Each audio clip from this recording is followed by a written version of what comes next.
If 2 letters are making one single sound, then we call it as digraph. If 3 letters are making one single sound, then we call it as trigraph. 4 letters together makes one single sound, then we call it as quadgraph. Clear? Vowels are playing major role in a word. Anyone can make a word without vowel? Can we make word without vowel? How many vowels we have? You can, yes, A, E, I, O, U. These are the 5 vowels we have. But in phonics we have 7 vowels. Letter Y and letter W. Okay, we call it as semi-vowel. Y. I am writing a word. The word is cry. Why?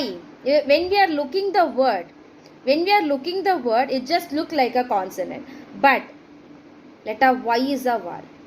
Y is making a vowel sound. In few places, letter Y makes I sound, and in few places it makes E sound.